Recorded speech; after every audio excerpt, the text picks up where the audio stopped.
Dude, check this out. Come here. I signed up for HighLevel 3 weeks ago. I've been working non-stop on my website and my logo is almost done. I have a bunch of really cool workflows that are going to make it so easy to sell this. And literally all I'm waiting for is my logo to be done and just a few other graphics for the website. And then I'm ready to launch. That reminds me, what is your launch plan, by the way? What do you mean? I mean, like once the site's done, how are you going to get customers? Well, I'm going to post about it, but I'm also setting up like this automated onboarding video tour so people can just sign up. How many clients do you have right now? None, but I mean, that's not the point. I'm going to stop you right there because you are trying to do the hardest version of this. It's what everybody does when they sign up for HighLevel, and it's the reason most of them never make money. Well, what do you mean? I mean, there's 3 levels to this whole thing, okay? And you're starting out on level 3 when you're technically not even past level 0 yet. You need to start with number 1, and you're attempting to do level 3 on day 1. What do you mean? Like 3 levels? Yeah. And by the end of this video, you're going to understand why level 1 is the actual easy money that people talk about.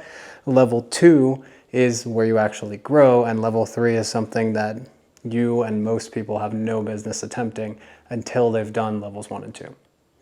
So what's level 1? Level 1 is done for you, DFY. This is where you go find a business, you talk to them, you figure out their problem, and you solve it for them using HighLevel. They don't log in, they don't build anything, they might not even know there's a desktop app. But they pay you because you're getting them a result that they weren't getting before. But that sounds like an agency. Like I'm not in the business of trading time for money like all those agency owners. And this is exactly the mindset that's keeping people stuck. HighLevel is a tool. The plumber, the HVAC contractor, the dentist, the tree trimmer, they don't care what software you're using. They don't wake up thinking, wow, I really need a nice SaaS product. The business owner wakes up thinking, I just need the phone to ring more. And you make it ring more for him, and then you charge him for it. And you deliver it using HighLevel on the back end. But doesn't that depend on me doing everything? Like I'm trying to scale here. Okay, slow down. You have 0 clients right now. Scaling is not your problem. Getting your first client is. And this is what nobody tells you about Done For You, is that it's so much easier because the sales conversation is so much simpler when you're not talking about features and, hey, I'm going to replace everything in your business and you're going to be able to use this awesome software. You're just saying problem is X, solution is Y, and we can make that equal Z together. Would you like to talk about it? Okay, but like, what does that actually look like day to day? So you pick a niche. Let's take home services as an example and tree trimming as the sub niche within that. You go talk to some tree trimmers and figure out what their problems are. And then you build a simple solution using HighLevel that solves that problem. It might be speed to lead. It might be like a call connect workflow. It could be Google review requests. It could be voice AI or chat AI if they're running ads. Any of those small little services that solves a specific leak in their current business. And then you sell one client, you get a case study, and you use that case study to sell the second client. And they never log into the software? Like I spent so much time building this. Maybe, and I mean maybe, you give them the mobile app so they can respond to leads every once in a while.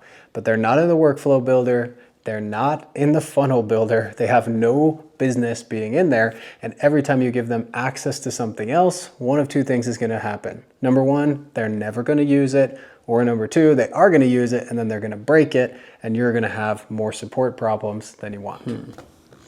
But like this still feels so small. I see all these people with like hundreds of SaaS customers completely do it yourself where they sign in and build everything themselves for $800 a month. Yeah, but how many of those people do you think started by building a software that people could just go to the website, check out, and sign up with everything themselves? Literally maybe 5 of them, and all of them had a massive audience that they launched to. Most everyday run-of-the-mill successful HighLevel agencies got really good at solving a run-of-the-mill, everyday problem for a specific niche. And then once they got to 30 customers, 50 customers, 100 customers, they started getting into the economies of scale in level 2. Okay, but when does level 2 come in then? Level 2 is done with you. This is where you give the core system to the client, but you're still involved in supporting them and actually using that on a day-to-day basis. To be honest, if you're in home services, you may never get to this point because you'll still be building so much on behalf of the clients. But if you're in a different niche, this may make a lot more sense. What do you mean about the niche? So think about dental, for example. If you're working with a dental office, you've got the dentist himself or herself, and then you've got the front desk people. They're the ones that are actually using the software. They've got to know how to use the calendars, the conversations, and maybe a few of the other manual tasks that you have to do every day inside of HighLevel. So what you would do for them is package a snapshot that has all of the automations that they need inside of there, the calendars and the text templates, and then you would train them on an ongoing basis on how to actually use that. And that's harder than done for you. Why? Well, because you have a training component now, and it's up to the client to actually adopt the product. And driving product adoption is actually much more difficult than just doing everything for the client. It's its own problem, it's its own set of solutions that you have to come up with for it, and your churn is going to be higher if you're relying on them to actually use the software every single day when it's not 100% automated for them. So would this be where like third-party support companies come in? This is where they start to make sense for some people. If you've got 30 to 50 dentists on your software and the front desk people are asking questions about how to use it every day, and they reach out to you every single time for every single question, your time is better spent trying to get new dentists on your software. So you could hire a third-party support company. They come in, they can answer those level 1 support chats so that if anything needs to get escalated, you actually have time to help with that. So if I get 5 clients and I'm paying for a support company, you're paying somebody to do something that you should be doing yourself. If you only have 5 clients, you should know all of them by name. They should be able to message you and you should be taking care of their needs on a done-for-you basis. Done with you doesn't come into place until you have dozens of clients. Okay. So now we're at level 3, which is what I want to build anyway. Yeah, the thing everyone is trying to build because it's what gets sold as the dream. This is where the client finds you, they sign up on your website because it's so compelling and amazing. They onboard themselves using your knowledge base and product tours, and then they start using the software in their own business every single day, give you amazing reviews, tell all of their friends, and there's no long-term commitment from you, and you ride off into the sunset on unicorns and rainbows. Yeah, but that's the dream, right? Passive income, recurring revenue. Yeah, but let me ask you something. Do you have an audience? Not really. I mean, I have a few hundred followers. Do you have a proven offer that you've sold to more than 10 people? No. Do you have case studies, testimonials, or proof that what you do actually works? I mean, not really. Then who is signing up for this SaaS? Like genuinely, who is making it to the checkout page and actually putting in their credit card? Because you just told me you hadn't thought past finishing your beautiful website. And I'm not making fun of you. This is where most people are. But the dream that's sold around this skips past the hard part that most people don't want to face. What's the hard part? Distribution, getting eyeballs. If you're Dean Graziosi and Tony Robbins and you launch a HighLevel SaaS to your massive email list and literally everybody on earth that knows you, then yeah, build a self-serve SaaS because you've got the hard part taken care of already. But you, with no testimonials, no proof, and no idea where your next client is coming from, have basically built an automated, amazing convenience store in the middle of the desert, and you're wondering why nobody's walking in. So it's not that the model itself is bad. No, it's actually great. It's just that it's the last thing you should build.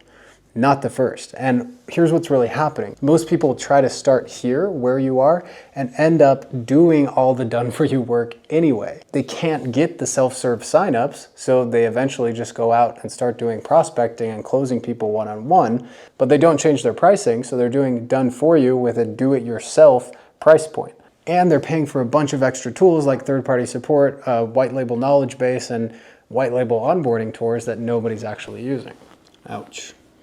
I'm not saying it to be mean, I'm just saying it because I see it every single day. People spending weeks trying to make their website pretty when they should just be spending the afternoon calling 10 to 20 businesses and starting conversations. Because the reality is the afternoon of calling people could get you your one client closed that actually covers your HighLevel subscription, and then everything after that is profit. So the white labeling, the knowledge base, the custom theme that I've put in there, you're saying none of that matters? I'm saying none of it matters yet. They don't care about the colors of your app because they probably shouldn't even be seeing the desktop app anyway. They don't care about the white label knowledge base because you're going to be doing the work for them.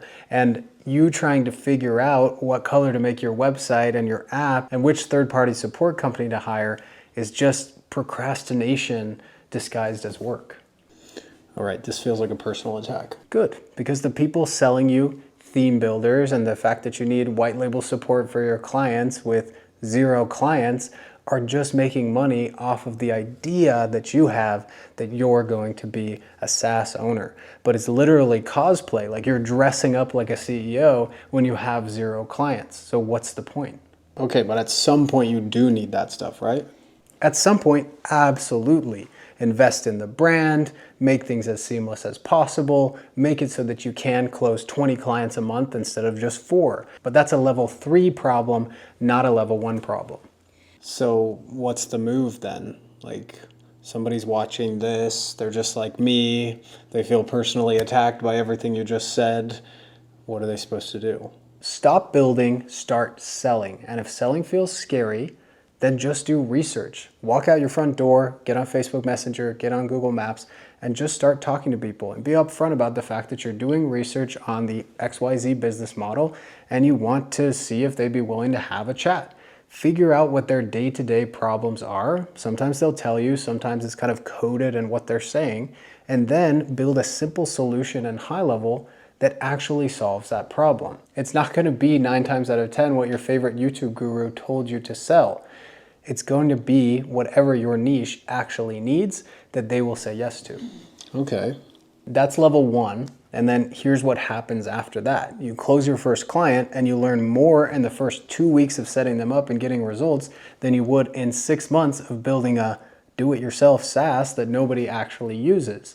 And what you'll learn is the things that they actually need, the things that they lie about, the things that they tell the truth about, and all of this will support the infrastructure that you build to then go to level 2 and level 3, because they're built on experiences, not guesses. So level 1 helps you build level 2.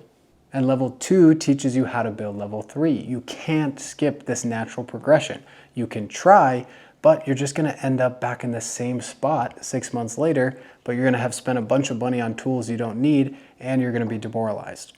Look, if you're watching this and you realize you may have skipped a step or 2, that's okay.